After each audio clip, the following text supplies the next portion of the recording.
Alors, bonjour à vous tous, Jean-Marc Schensenbach. Je suis commandant au niveau du service de police de la Ville de Montréal, responsable du dossier jeunesse maintenant depuis plus de 3 ans. Et dans la dernière année, dans le contexte actuel, j'ai été aussi mandaté du dossier en violence armée. Dernièrement, j'occupe la fonction de superviseur à la division de la prévention sécurité urbaine, mais spécifiquement aux stratégies des préventions et de la sécurité urbaine. Ce qui nous a amené, en fait, à justement développer l'équipe multidisciplinaire en intervention dans les écoles. Si je vous fais une brève historique un peu de comment ça s'est lancé, en fait, on se rappellera la hausse des violences armées qui ont débuté post-pandémie, un peu avec la fin de la situation de confinement. Et à ce moment-là, le MSP a offert un financement dans le cadre d'activités qui permettaient de prévenir la violence armée. L'organisation, pour sa part, a pris l'initiative de mandater un cadre pour s'occuper directement du plan d'action intégré en matière de prévention et d'intervention auprès de la violence armée. Et ça s'est comme conclu dans le Forum 2022. Donc, ceux peut-être parmi entre vous qui ont participé à ce forum-là, où se rejoignaient beaucoup de gens de l'institutionnel ainsi que du milieu communautaire pour plancher sur les avenues futures, justement, en lien avec toutes les démarches qu'on pourrait entreprendre collectivement et de façon concertée en lien avec la violence armée. De ça aussi est découlé le Comité stratégique en sécurité urbaine de Montréal, aussi connu sur le nom de COSUM, qui regroupe plusieurs partenaires là, en lien avec ce, ce- cette, cette réalité complexe là, qui est de lutter contre la violence armée. Les constats qui sont sortis spécifiquement du forum étaient naturellement d'impliquer les jeunes là, dans cette instance décisionnelle, donc les impliquer dans cette démarche-là pour qu'ils soient plus engagés justement dans la mise en place de solutions, développer et renforcer les capacités et compétences parentales pour aussi outiller les parents dans cette lutte-là qui est quand même complexe et d'investir dans l'éducation, la vie citoyenne et pas seulement dans les activités récréatives. Donc, c'est toutes les prémices qui nous ont aidés à bâtir cette équipe-là. Ça s'inscrit dans une stratégie de coordination qui est celle de Centaure. En fait, le financement vient dans l'aspect prévention. On se rappellera qu'il y a trois grandes missions au niveau de la coordination Centaure.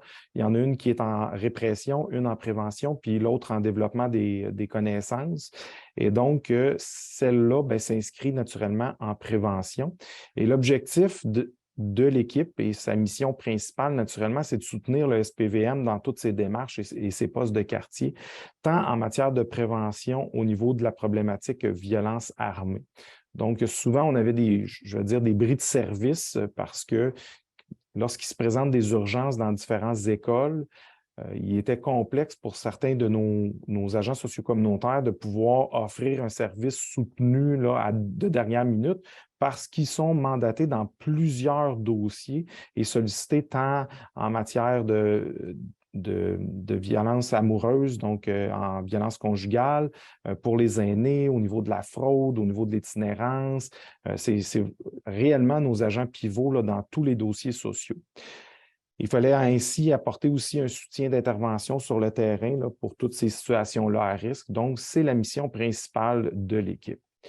Axée naturellement sur trois grandes stratégies qui sont en termes de prévention, d'intervention en contexte d'urgence et naturellement le développement et l'uniformisation des pratiques et des connaissances. Ça va un peu expliquer aussi la structure qu'on s'est doté. En fait, on s'est doté d'une structure, l'organigramme ressemble à celui-ci. Donc, l'officier de direction responsable du dossier qui est la violence armée par moi-même, un lieutenant détective, Puis je vais rentrer plus en détail dans chacune des fonctions. Un conseiller de développement, 3 conseillers de développement communautaire qui travaillent en concertation avec des agents de concertation. Donc, c'est 3 professionnels qui travaillent conjointement avec 3 policiers. Donc, en équipe de 2 pairés, vont aller faire soit des présentations ou des rencontres de concertation au niveau des différents postes de quartier et dans les différentes équipes. Un conseiller stratégique pour nous aider à mieux cibler, définir nos orientations puis nos actions parce qu'on veut que nos actions soient quand même encouragées par la donnée, les statistiques et les différents intrants que nous pouvons retrouver là, et disponibles tant par nos partenaires du milieu scolaire et de la santé, ainsi que le communautaire. Un chargé de formation et un agent de recherche au niveau des médias sociaux parce que c'était un autre constat là, du volet du forum qui a été ressorti, cette migration-là des comportements au niveau des réseaux sociaux.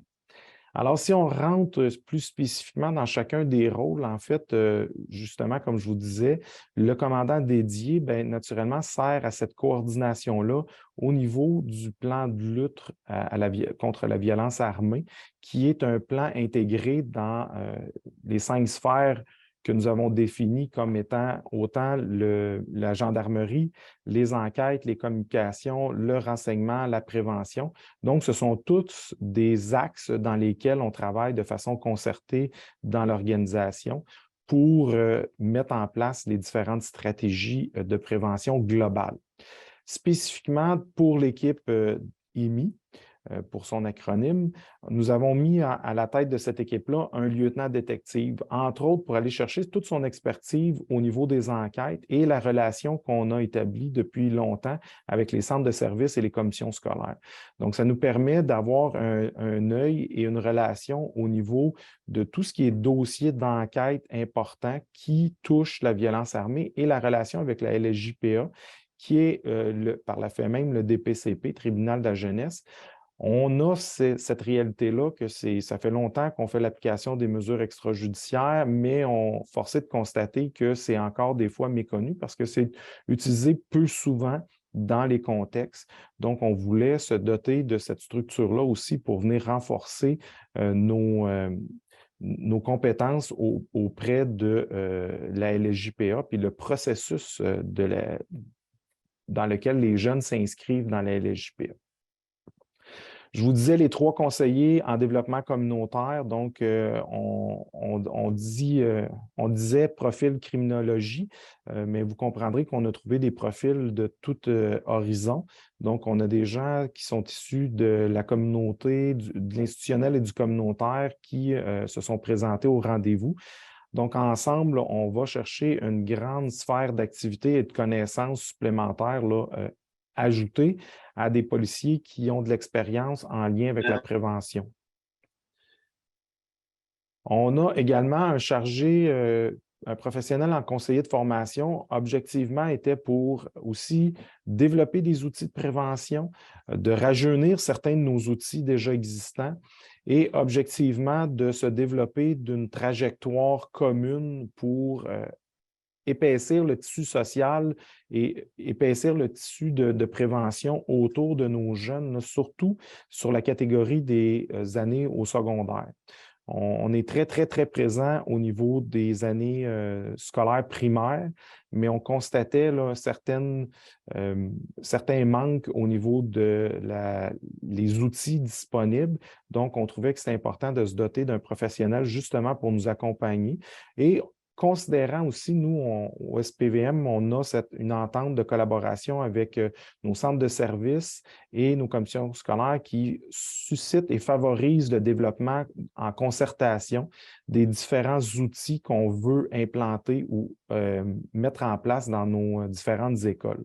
Donc, c'est important qu'on ait quelqu'un justement pour se coordonner dans cette démarche-là. Et comme je vous avais dit, naturellement, le spécialiste en médias sociaux qui a comme objectif justement de nous aider dans les différentes dynamiques. On parlait, puis vous avez vu certaines des recherches, là, soit offertes par le CIPC et par d'autres, à l'effet de la glorification de la violence, un peu la banalisation aussi de celle-ci. la pression mise sur les gens à dénoncer les situations. Donc, toutes ces tendances-là se transposent aussi sur différentes plateformes. On peut penser à le concept de confession, où on peut facilement menacer nos écoles là, de différents types d'actes de violence et essayer de le faire de façon anonyme, qui crée un certain, une peur et une terreur là, dans nos milieux scolaires. Donc, c'est important qu'on soit au rendez-vous. Nos jeunes ont migré vers cette plateforme-là et ce qui fait que ça décloisonne un peu cette violence. À une autre époque, on se donnait rendez-vous, puis là, ça va trahir mon âge, là, mais on se donnait rendez-vous au Racabessic. À cette heure, on peut menacer des gens d'un bout à l'autre de l'île sans même se déplacer de son propre salon. Donc, ça met en lumière cette complexité-là de l'espace, de la cyberespace. On concevait que c'était important qu'on ait des spécialistes orientés vers cette démarche-là. On ne parle pas de cybercriminalité parce qu'on a une unité qui s'occupe justement de tout ce qui est la criminalité sur les réseaux sociaux. Nous, on est plus en orientation vers les comportements adoptés et les suivis pour outiller justement nos policiers à être plus à la page puis au rendez-vous dans ce domaine-là. Finalement, notre conseiller stratégique, bien, un peu pour orienter nos différents objectifs et stratégies, on voulait se doter de quelqu'un qui sera en mesure de faire les suivis sur les différentes statistiques qu'on a pour orienter. L'équipe en soi, bien, naturellement, est sous la gouvernance, comme je l'ai dit, de la division de la prévention et de la sécurité urbaine. On a débuté nos activités cette année. En fait, toute l'équipe a été complétée fin décembre l'an dernier et on débute nos activités là, depuis janvier. On est toujours accessible par l'accès des sociocoms, nos agents socio-communautaires. Donc, on est un outil de soutien pour ces personnes-là qui fait en sorte que, je vous donne un exemple, là, puis on peut prendre la situation de Cavalier de la Salle dernièrement. Là, j'identifie ce coin-là, mais ils ont eu des problématiques de bagarre, ça a passé dans les journaux.